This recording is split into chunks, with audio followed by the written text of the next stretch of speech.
Let's talk about the Warriors first. We got on Tuesday they lost at Miami. That was the Jimmy and Andrew Wiggins Terrible. playing their old teams. That game was not good. It's kind of rough. Trying to what was it? Oh, it was 112-86. Yeah, it was just kind of a blowout. I knew it was a blowout. I didn't have the score handy until just now. But yeah, so that was bad. Uh, then on Friday they get the win at New Orleans. Happy birthday to me. And then they get the win on Sunday, yesterday. Huge win in San Antonio, 148 to 106. So they're 43 and 31. They're sixth in the West with 8 games remaining. If we look at the schedule and where they sit right now, they have a half game lead on Minnesota right now, holding the sixth spot. Minnesota's in seven. They're a half game back. But that half game is also in the loss column for Minnesota. So advantage Warriors. They only have 7 games and they have one extra loss. So that's good. The Clippers are 42 and 32. So they're one full game back of the Warriors, who are 43 and 31. We said that the Clippers were going to clipper, and they're starting to clipper a little bit, although they have picked it up. They won the last two, but they have fallen a little bit there, so that's good. Memphis is just one game up on the Warriors. And if you look at the upcoming schedule, oh wow, well, look at that. They're at Memphis tomorrow, Tuesday. How fortunate. What a coinky dink. They're right there. You beat them. You can leapfrog into the spot. And then at that, you're only 2 games back of the Lakers. And then I look at the schedule and oh, God damn it. They are playing the Lakers on Thursday. Isn't that funny how the schedule just kind of works out like that, Sam? What do you think, bud? It's working out. Memphis, Lakers, Denver, Houston Rockets. I mean, Yeah. Yeah. there's definitely gonna be a lot of movement Hmm. on the I'll say the ladder here, but, you can't you definitely can't go 0 and 4. If you go 0 and 4, you're done, right? Right. Yeah. You're You're absolutely cooked done. for, like You go any 1 and 3. realistic chance. You're still going to make the play in tournament, but like you're cooked Right. for the 6 seed. You're cooked You for, go 1 and 3, 0 and 4, 2 and mhm. 2. I don't really feel good about this team. You have to go 3 and 1 or 4 and 0 if you're actually going to be a contender. Right. I was really disappointed in the Miami game. Extremely disappointed. I mean, Yeah. it was like they didn't get off the airplane. It Maybe they was a were real partying. clunker. Yeah. But I mean, you can't mail in these games this late in the season Mhm. because you weren't a consistent team a majority of the year. So to be in this position is kind of a blessing. Mhm. Um, but losing that game against Miami was a real kick to the nuts. Um, as I'm looking up, Memphis, you got to beat them. Lakers, Denver, Houston, all teams that are ahead of you. Um, you have to against those teams, you have to go 2 and 1 and beat Memphis since Mhm. they fired their coach. Yeah, literally, they fired Taylor Jenkins with 9 games left in the regular season. Right. Um, I mean, they're sitting in fifth place. They fired their coach with 9 games left. Who the hell does that? This is why they're a poverty franchise.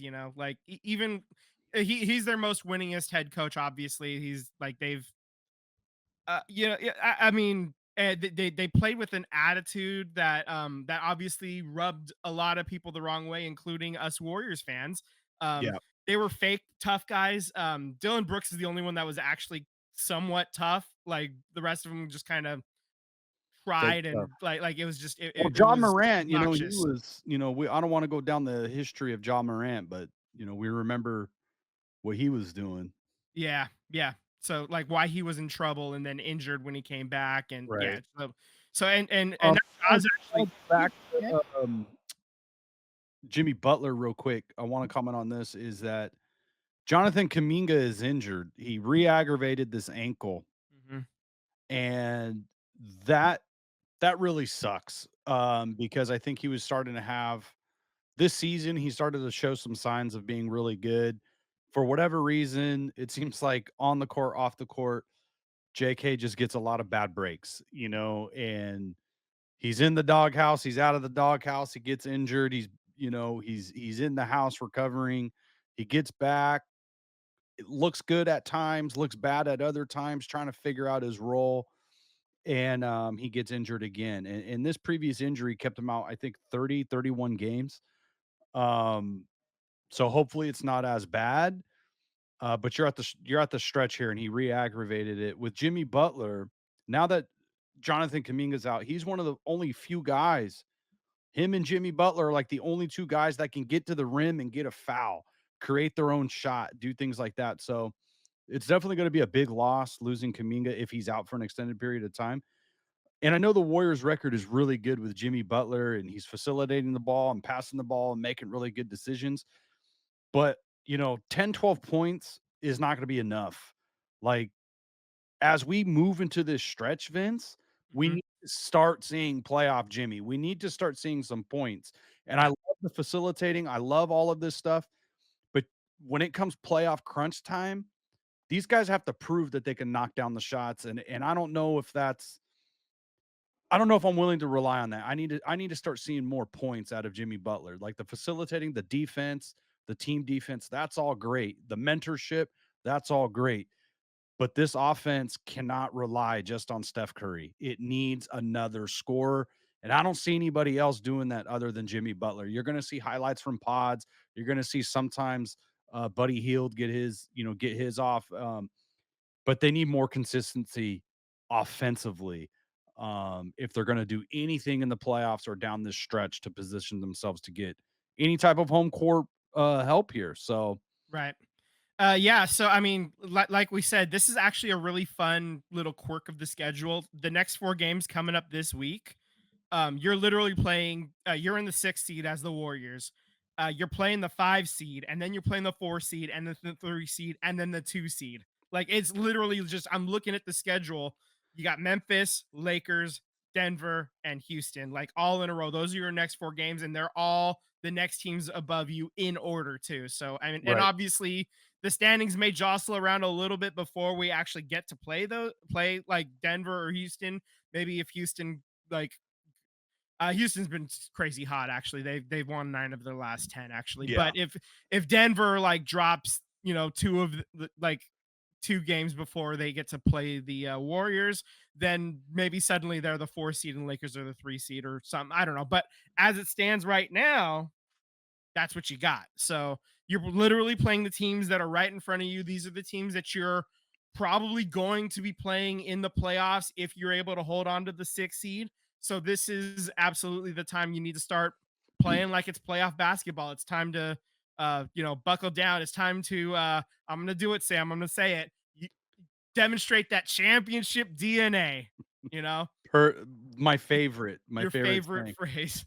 Yeah, my favorite phrase. Yeah. You gotta look at these next 4 games, 7 games, like the schedule for the next 7 games, you gotta look at it as a series where Mhm. these 4 you gotta go 3-1, 4-0.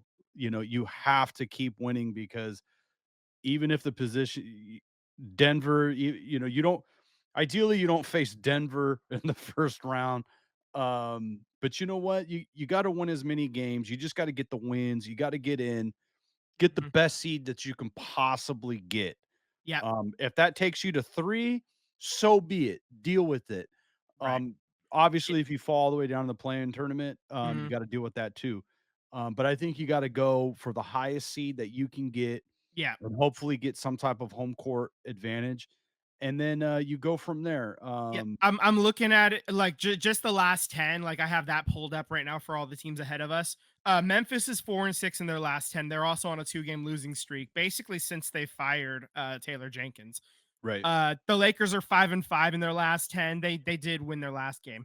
And then Denver, they're 3.5 games ahead of you. That's going to be a little bit of a stretch. I don't know if you can make up 3.5 games in only 8 games remaining. That's going to be a little bit tougher. But the Lakers are only 2 ahead of you, and you get to play them. right. So that's I think that is within reach. You could get to the 4 seed if you're hosting a first round playoff series. Like you get to host game 1 in your own home. I You That got a that good that's chance to move on. that is This you feel a Warriors lot team would better. have a very good chance to Mhm. move on. And I If think that same Warriors team is on the road, yeah, we'll see. Yeah, you got a shot, you got a puncher's chance. right. Yeah, but I feel real good about at least the first round for sure. Of course, if you're in the 4-5 matchup, you then get OKC in the second round, which is obviously not ideal. But I'm not trying to play around with who you play in the next round. I just let's just get in there and then worry. You're gonna have to play OKC at some point. I would imagine. Like Right, you have to go in with that mindset. You're gonna have to play and beat OKC if you want to actually do it. They're at 62-12 right now. They're they already have a 60-win season. yeah, They've won their last 9 games. They're like obviously they're the class of the league, and it's going to be a hell of a time to try to beat them. They've only lost 12 games all year. If they win out, that's a 70-win season. right. I don't know if that's going to actually happen, but still, like any team that hits 60 wins, that's a crazy good season. I mean, yeah, I mean, we saw 73 from To wrap yeah. up a little bit on the Warriors, and, Mhm. what do you see them, where do you see them falling over the next 4 games? Do you see 3 They're and 1, 4 and 0, I 0 and I 4? honestly I do. I'm looking at it right now. Houston's been playing out of their minds. They're 9-1 in their last 10. But everybody else, Denver's 5-5, Lakers are 5-5, Memphis is 4-6 and falling. Like Memphis may find themselves in the play-in tournament. You know, maybe Minnesota sneaks into the 6th seed when we get the 5 or the 4. Like that's entirely within the realm of possibility at this point because Minnesota's 7-3 in their last 10 as well. So same with the Warriors. Yeah, so that's what I'm gonna say. I'm gonna say that the Warriors are gonna be tied with the Lakers in the 4 seed by the time we talk next week. That's my prediction. And if they win that game against the Lakers, I think then they have the tiebreaker. I'm not entirely sure on that. I'd have to double check, but you'd at least help yourself in that cause. Yeah, And if they do end up with the tiebreaker over the Lakers, and that's why they're the 4 seed, and the Lakers have to come up to us for the first 2 games, I feel really good about that. At least I feel a lot better than having to start down in LA and let LeBron get off on the home crowd there. Really just put them in a funk if they're here. So that's my prediction. They're tied with the Lakers for the 4 seed when we talk next week. That's my prediction. I hope that comes true, Vince. I hope so too. I'm Or playing better, or optimist right whatever's now. better, Yeah. I mean, but it's 2 games. I think the Lakers are like so let's say the Warriors go 4-0.